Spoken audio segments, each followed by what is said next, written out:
Snap back to realm and whoop the ghost Pokemon. Hey, look, a super potion. Hey, look, a super potion. Oh no! Look, P-Dove.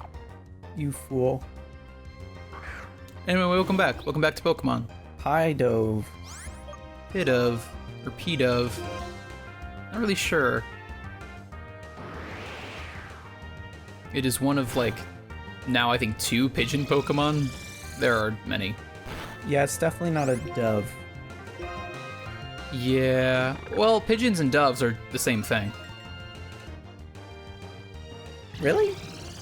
Yeah, they're part of the same, like, family of birds. They just look different, and so we judge them differently. I didn't know that. This one's in the Bible, probably, and the other one poops in cities. It's Which chill. one is it? The world may never know. You decide at home. Sharon, I know you want to save that girl's Pokemon, but before we do that, I saw an item over here. If she has bugs, we're fucked. Please don't have bugs. Thank you. My Pokemon do look quite good. All 2 of them. Mm-hmm. So Micah, last episode, you brought up something at the end of the episode that you wanted to talk about. Yes. Do you remember what it was? I wanted you to explain the National Dex because I don't know what it is. Okay. Because all I know is the Pokédex. Mm-hmm. So the Pokédex. Oh fuck, that's super effective. The Pokédex, as we know, is the digital encyclopedia you get at the start of your game. And so every region has a different Pokédex because different Pokemon appear in every region. And so they're numbered in some order. Do I even want Imprison? No, I don't. Imprison sucks. So I hit the wrong button. Hang on. I need to actually focus on hitting yes or no. That's there fair. we go. So you start every game with the Pokédex, and then as of Gen 2 and onward, I'm pretty sure, you receive what is known, or you traditionally receive what is known as the National Pokédex, or the National Dex. Because the thing with Pokemon is, catch 'em all. So the base game does not include every Pokemon that exists. They don't expect you to encounter it. But after that, you have other Pokemon that you want to get that aren't in the game, so you got to transfer them up from previous games or trade them from the alternate version, what have you. Or they're like other regional Pokemon that only appear in like post-game areas, etc. Bunch of different explanations as to why. But the National Pokédex has every Pokemon that exists ever. So that's a thing that's been in Pokemon since like Gen 2. And that's like the ultimate, like when people say they complete the Pokédex, that's what they complete. They get every single Pokemon in existence in Pokemon in a certain game. So Pokemon nowadays has, I don't remember the number off the top of my head. You can look it up if you want. It's like, ooh boy. It's, I think, around 8. It might actually be around like 850 Pokemon, probably more. Okay. That exist total, like between all generations, all games. So Sword and Shield are announced. They start to be advertised, which is Gen 8. Friendly reminder. Also, we're gonna go back. Bianca, do you actually heal us? No, you don't. You're being lame. So, wait, does this woman heal us? I feel like one of these women healed us. Maybe I'm losing it. Okay, never mind. So Sword and Shield are announced. And along with the announcement of the game, Game Freak, the production company that like makes it, that makes Pokemon, or the developers, sorry. The developers also announced that there is going to be no National Pokédex. Right. So you will not be able to transfer, you would not be able to transfer every Pokemon from any gen, whatever, into Sword and Shield. And this, along with some other like critiques of the presentation and the initial announcement of the games, caused this huge uproar. Some fans were just like flabbergasted, just totally, shock and awe. Could not believe this disrespect. They took out the National Dex, this quintessential part of the Pokemon experience. So it was just this big thing, and people on the internet, took to forums and Twitter and started doing a hashtag of bring back the National Dex, and it, of course, because it's the internet and people are ridiculous, got to the point of sending developers threats of violence and harassment and death threats. Wow. All because people couldn't have a National Dex. There's still a Pokédex for the game. You can still complete it. It just doesn't have every Pokemon in the game. And granted, it's not a shabby number. I think it's 500 Pokemon still. It's a lot. Yeah. So it was just this big thing, and a bunch of people wouldn't really let it go. And people have people are always critical of Pokemon. Pokemon games always get a bunch of shit for a million different reasons. And it's not until a few years after a game comes out that you really start to see the general take on a game, because people are so vocal about their thoughts and betrayals ahead of time for some reason. So are you gonna heal me, Sharon? No, he's not. Okay, thanks, Sharon. Team P. Team P. It's P time. Time to pee. So it was just this really huge thing, and of course, Game Freak didn't change it. And the other thing was that Game Freak cited a bunch of different reasons as to why they didn't do it, including production costs and it's not feasible to do all these animations and models and etc., etc. And then people started deep diving and being well, they haven't made new Pokemon animations in X amount of years since X and Y. They did all this stuff, so they're liars and they're lazy and it's just a cash grab. And it was this snowball of just weird complaints. It was just bizarre.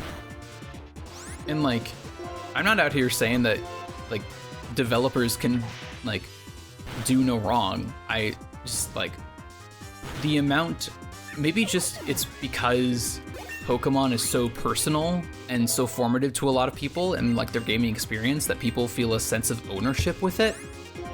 But we don't own Pokemon. It's it's a production. It's it doesn't belong to us. So it's just really weird that people feel this sense of entitlement. It's weird that people feel a sense of entitlement towards games in general and things that don't belong to them, because it doesn't belong to them. You're allowed to not like the thing the company makes. That's fine. But, it's a company. They don't answer to you. Yeah. We don't... Not only do we not have that kind of sway, we have no reason to expect that we do, other than just, general narcissism. It's really bizarre. So it was just this whole thing. Well, that's good to know. Definitely a big overreaction from some fans. And death threats is a little much. Definitely. The weirder thing too is I've only talked to one person directly, because I was I'm not doing this. I think this is a dumb thing to get involved in. I talked to one person who was legitimately upset about National Dex not being a thing. And I was okay, so what is the thing that you are upset about? What's the loss here? Because for me, I said this at the top of the series. When I play Pokemon, I play with a team of Pokemon that I've never used before. Because the joy of Pokemon for me is that every time I get a fresh new experience. And when a new game comes out, not only do I get to use cool new Pokemon, but I also will often have the chance to use like Pokemon that have existed for a long time that I've just have never given a shot to before. Yeah. You know, it's a whole new ride. And the person I was talking to, like, legitimately, their argument was, I'm bummed because I might not get to use my favorites. Like, we didn't even have the list of what Pokemon had made the cut yet. But they were like, I'm mad I might not get to use all my favorite Pokemon. I was like, what do you mean? Like, you're not telling me that you go through every game with the exact same team of your favorites. And they're like, that's exactly what I do. What? And I was just so, like, any valid argument and criticism for National Dex, like, A, it's not a movement. It was a hashtag and an odd narcissistic thing to, like, put, like, your faith into, more or less. But, like, any legitimate argument behind it was completely lost to me. Like, it was lost to me after the whole threats thing anyway. But that alone, it's like, I don't understand. Because at that point, you don't want to play a new game. You just want to play the same thing over and over again. Right. Which was weird. Like, I get having favorites. I totally have favorite Pokemon. Like, I love the Snivy line. I love the Zubat line. I love Gallade and that whole line. Everyone has favorite Pokemon, of course. But never have I been like, I can't wait to play this new game with all new experiences with the same exact Pokemon I've used every single time. Like, why would I do that? Like, why wouldn't you want to check out the brand new Pokemon? Yeah, or just the ones that already exist. It was so bizarre to me. And, like, beyond that, like, the only other argument that I could conceive of beyond that was like, oh, well, if you take out the National Dex, it's not about catch 'em all anymore, because you can't, like, get every Pokemon. Except the thing is that Pokemon has never really allowed for you to catch 'em all in a game. Yeah.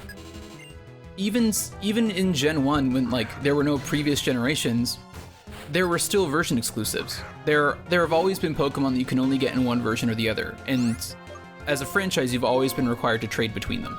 So first of all, there is no single game that allows you to get every single Pokemon that exists within the confines of that game. Yeah. So I don't feel like that's a valid argument, personally. So then the other argument is, oh, well, at least you can like transfer up Pokemon from older gens. For one thing, it's incredibly convoluted to do this. Like, the more and more generations, the more and more consoles that Pokemon transitions to, the harder and weirder it is to transfer Pokemon from one generation to the next. It's just, like, there is a literal diagram out there. Future Josh put it up, because you need to see this if you haven't. Bam. It's convoluted. Yeah. How many consoles and cables and subscription services that you need to have access to in order to actually, like, get a Pokemon from, like, Gen 1 to the newest gen. So that's a whole thing. And the other argument is, and, like, I mean, yes, that's always been a service available. So on one hand, I get it, where it's like, oh, well, now I can't do that, that's a bummer. But they've been slowly making more and more Pokemon available to Sword and Shield, along with, not even with DLC, they've been introduced in the wild and DLC, but even without buying the DLC itself, they're still adding the ability to transfer those other Pokemon into the main game. So they're, like, slowly catching up. It just takes some time. So the other, it's not even really a counterpoint. It's just like, if the argument here with transfer not being, like, with full transfer compatibility not being a thing, is it really catch 'em all at that point if you're just transferring from previous games? Right, like you've already got them? Yeah, like, it's not, I don't think the catch 'em all argument is usually based in, like, I want to catch every Pokemon, I want that experience all over again. I think it's just like, I have spent my time working up a collection, I don't want to leave that collection sitting on a 3DS somewhere. And, like, I kinda get that, but, like, still, not a valid argument to go off and harass people and expect that your demands be met. Mm-hmm. It's weird. There's another point that people bring up now and again. Is Mutmon about to die? No, because Patrat's stupid.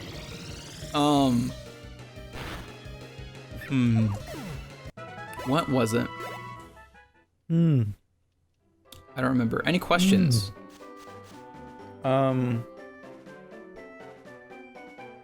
Yes. What font is used in the text in this game? Like in the speech boxes? I do not know. You talk to One Punch Man. Talk to One Punch Man? Okay.